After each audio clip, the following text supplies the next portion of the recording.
Number 3. Alright guys, for number 3,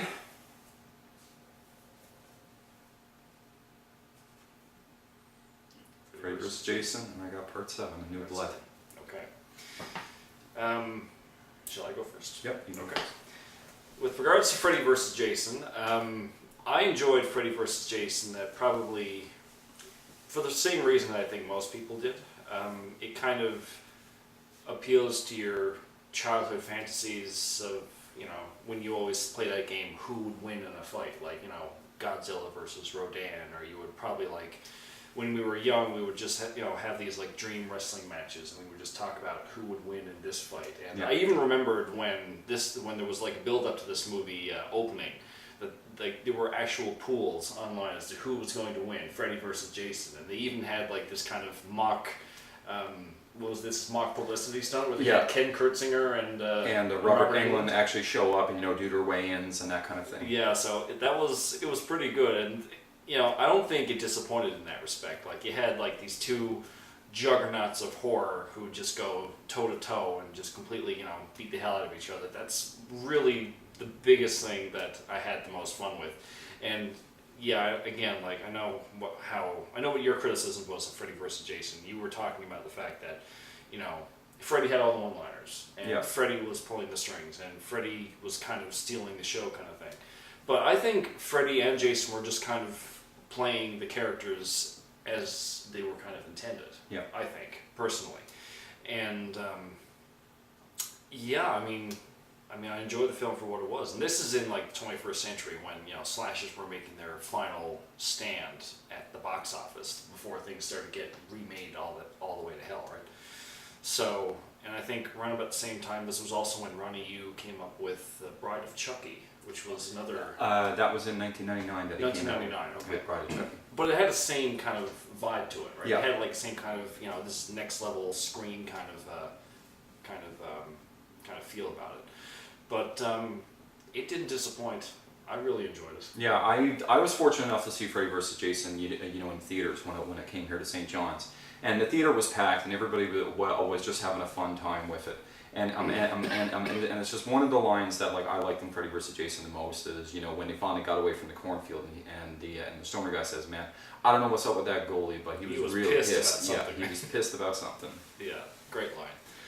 Anyways, your choice? Yeah, so for me, we have part 7, New Blood, which is Kane Hodder's first portrayal as Jason, and by far his best portrayal as Jason, as far as I'm concerned. The amount of stunt work that Kane did done for this film was absolutely insane, and I think this film really cemented him as probably, the best actor for Jason, because he just brought an intensity to the role that just pretty much heightened, everybody else, who had ever played the part. And it's just that one, and even though, it was the last film in the original 8 that, took place, in a wooded area, in Crystal Lake, I thought they did as much as they could, because they were really kind of running out of ideas. I will agree with you, doing the whole telekinetic, Tina and, Jason meeting his match. But it's just like, there were just simply a lot of iconic kills in part 7. You had the sleeping bag kill. Yes. You had, you had bursting through the chest and grabbing the heart.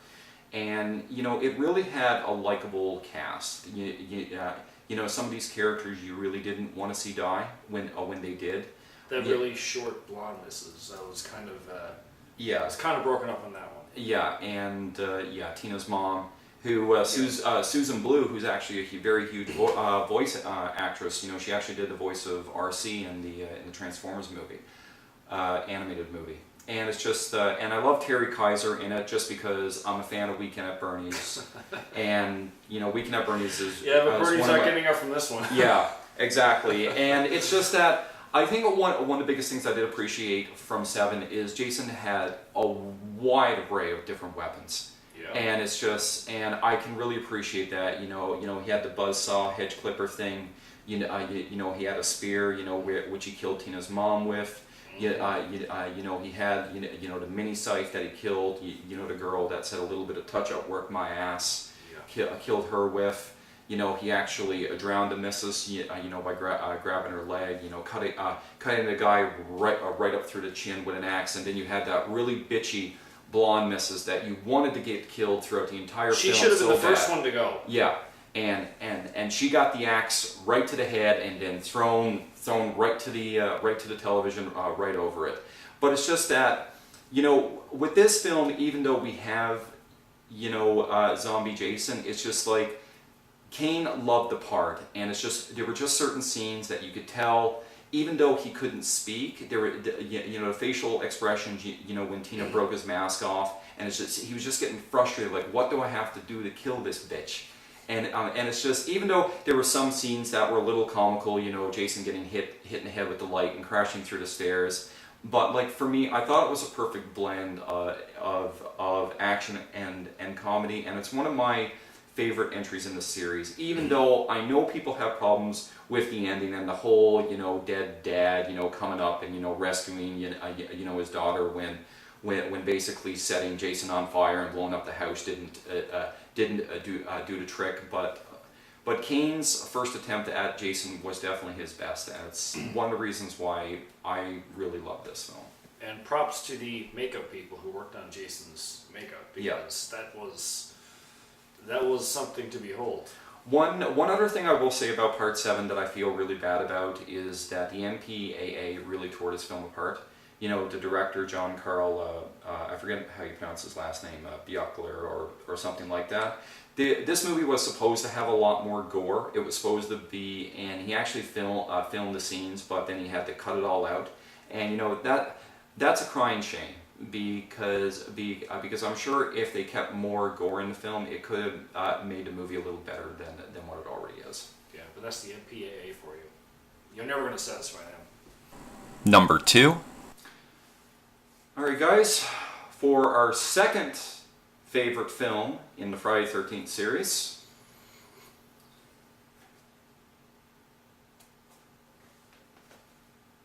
Part 2, and I got Part 4. Okay. All right, so you're like a lot of my friends who really love Part 2. I enjoyed Part 2 because it picks up like more on where Part 1 left off. I mean, Part 1 was tame by comparison, but Part 2 really ratchets up the intensity, really ratchets up the gore, and I think it has one of the most heartless kills in the entire franchise, which is when the guy on the wheelchair got it. I mean, they'd done it before. There was a guy on the wheelchair who also got the chainsaw to the gut in Texas Chainsaw Massacre. Yep.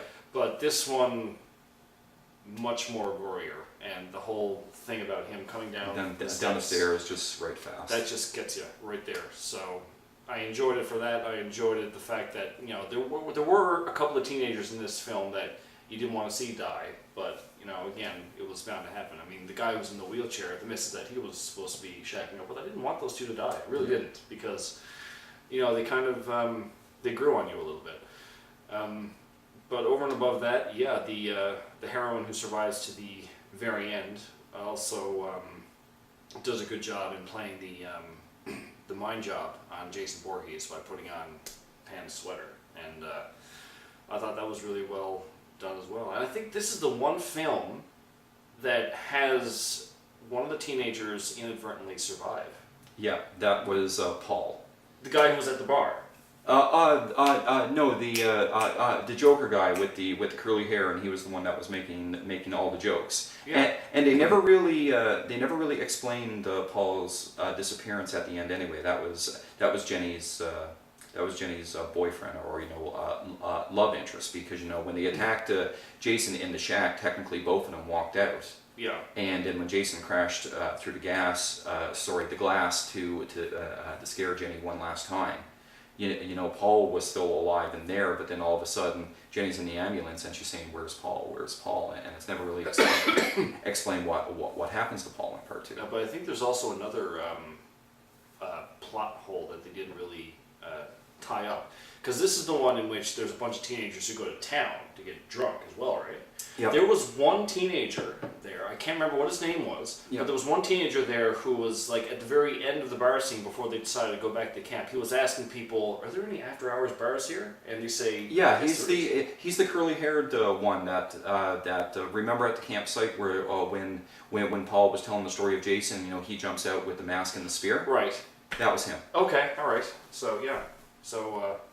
Interesting. But, yeah, I really enjoyed Friday the 13th for that much because, you know, it's not an overblown supernatural scare fest. It's just like, it's a really grounded slasher film, and, you know, I enjoyed it on that merit alone, I think. Okay. For me, the first Friday the 13th film that I ever watched ended up being my second favorite. Ted White does a really good job as Jason. It's, you know, especially when everybody is killed and it's just Tommy Jarvis and his sister that are left, and it's just, you know, Jason just trying to hunt them down. It's that just brought a really sense of intensity throughout the entire film, and it's just, you know, when they shock Jason, you know, slamming the computer monitor on his head, and then they both walk over him, and then Jason gets up and Tommy's in the room, and then his sister is next to the stairs, and Jason's looking at which one am I going to go after. So he decides to go after the sister, and when she's running to the other house, and Jason's just closely behind her, just really intense. Like, that was an excellent tension scene. Jason got really inventive with the weapons, using everything from a meat cleaver to like a wine bottle opener to a spear to throwing somebody out a window to using kind of like a hatchet claw, you know, even using an axe, crushing somebody's nose in the shower, you know, stabbing somebody through the back of the head through a projector screen. You know, it's like all the kills were like really inventive, and it was a great start after part 3 had ended, and it was one of the more intense Jason performances, and it had a really likable cast of characters. And you know, you had what's his name? Is it Crispin Glover? Crispin Glover, yeah. Yeah, and Back to the Future yeah. starter. And his crazy dancing scene, and you had Beautiful Twins of all things. And you know, you had you know, somebody getting stabbed right through the stomach. You know, you had somebody getting shot and strung up, you know, with a spear gun, and it was just non-stop, you know, from start to finish. You know, there was good pacing in between all the kills, and you know, there was one girl that I remember watching for the first time. I really thought she was going to survive. I really thought she was. She was the one that got the axe through the chest when she found her boyfriend dead in the shower, and she tried to run to the front door, and then Jason hit her with the axe, you know, as she was trying to open the door. I really didn't want her to die. Yeah. But I think part 4 was probably one of the best paced Friday the 13th films, and just some really just great comical scenes in the movie, and it's always going to remain one of my all-time favorites. And now that you're mentioning number 4, I remember one thing that I also didn't like about number 4 that kind of really hampered the pacing of the film, and that was the part in which Corey Feldman took all of that time and initiative to cut his own hair off while Jason is still pursuing his sister, like, throughout the house. Like, yeah, shouldn't I go save her? No, I gotta go shave my hair off, yeah. man. I mean, you know, this is a big thing that I have to do. So that was a bit of a stretch. But aside from that, yes, on all those counts, number 4 was a great film. Number 1. Alright, guys, and for our favorite Friday the 13th film out of all 12 films that have been, I guess, commercially released for this beloved film franchise, our all-time favorites. You guys are gonna hate me for this one. Part 1, and I picked part 6. Okay. So I need to explain myself to you, because you don't agree with me, certainly on this one, because this is like your least favorite one of the whole franchise. Yeah, third least favorite, actually. Well, this is the one that started it all, right? I mean, before this you have nothing to really compare it to. And I enjoyed it for the fact that, I mean, for its time, I mean, those kills were pretty gory and they were like top notch for its time, right? And I think one of the things that really calls to me with this one is the fact that it was kind of a mind job, and especially like you don't know a whole lot about Pamela Voorhees. It was kind of tacked on at the end, right? Yeah. But the fact that it's just like it just gnaws on her mind so much, and the fact that she's acting like her dead son is like talking to her even, you know, after he's gone, and just kind of, you know, this is like this compelling force that's just driving her to kill all these teenagers off. I mean, that's one of the things that kind of stuck with me when I watched the film, and it kind of has this kind of Robert Bloch, Alfred Hitchcock kind of twist to it, in which like you don't know who the killer is, and this is like one of these tropes that gets explored again in contemporary films with like Wes Craven's Scream series. Like you don't know who the killer is in that film until like near the very end, and again it's the same thing with Pamela Voorhees. So that's one of the things that stuck out with me the most, I think, in part one. So the pacing never bothered you? No, not as such. I didn't really notice the pacing, I don't think.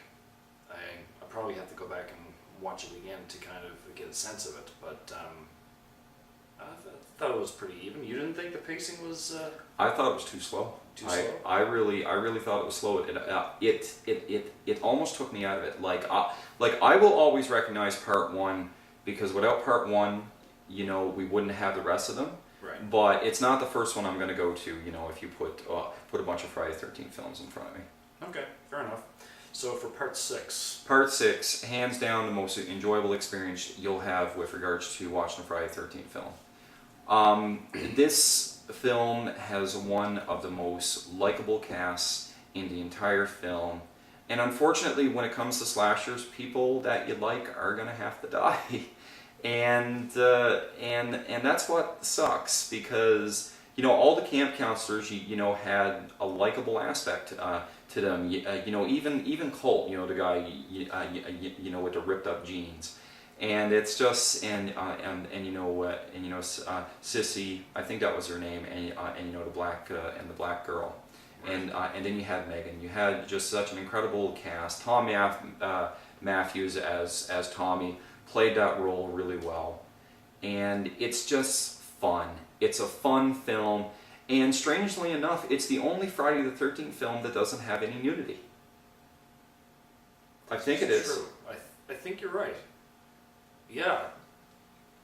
And and it does, and the gore, and listen, as much as I appreciate the gore as much as the next person, you know, I didn't find the gore too over the top. I thought it was perfect, you know, for what it was. You know, you had a bunch of throwaway characters. You know, you had Tommy's friend at the beginning, and you know, you had the paintball office troupe. But like part 6 has one of the biggest body counts in the entire series. But it's just like, but the pacing was so excellent throughout, because Jason.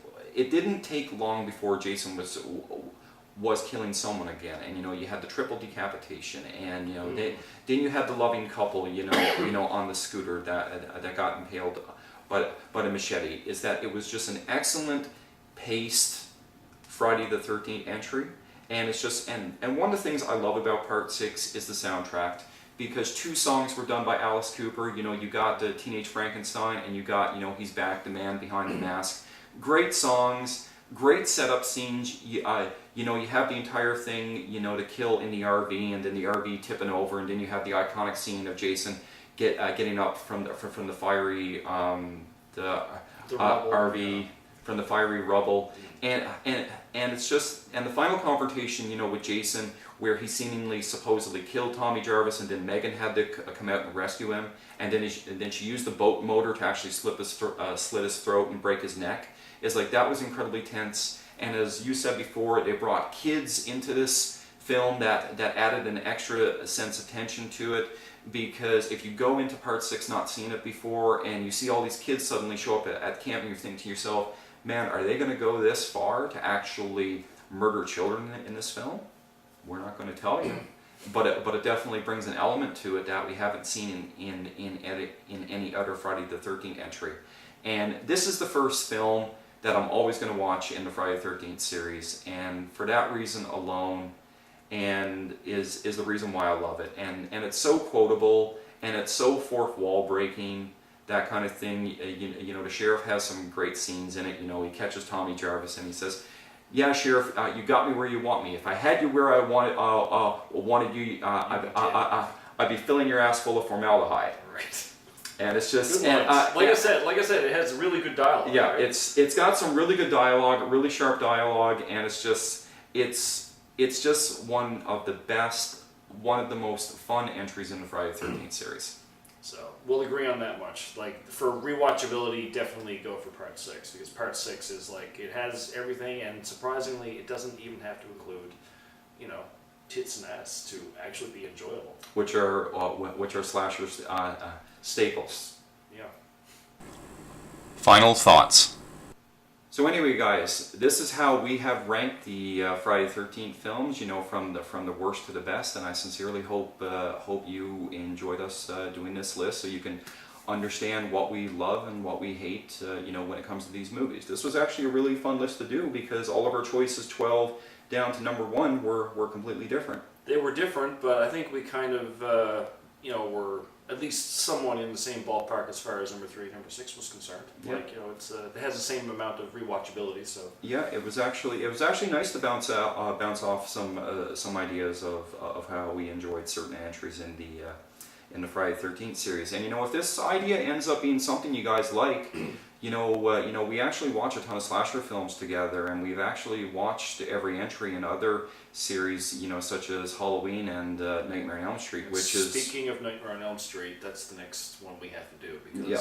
that's my favorite franchise, and, you know, now you have to reschool yourself. Yeah, I have to reschool myself on all that Nightmare on Elm Street goodness. It's been a long time since I actually rewatched all the films, so like it'd be nice to actually check the series out and see where I ranked them, you know, from the worst ones to the best ones.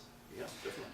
So anyway, guys, when it comes to the Friday the 13th films, they're all readily available. I think some of them are on Canadian Netflix right now. I know part 4, 5, 6, and 7 are on Canadian Netflix right now.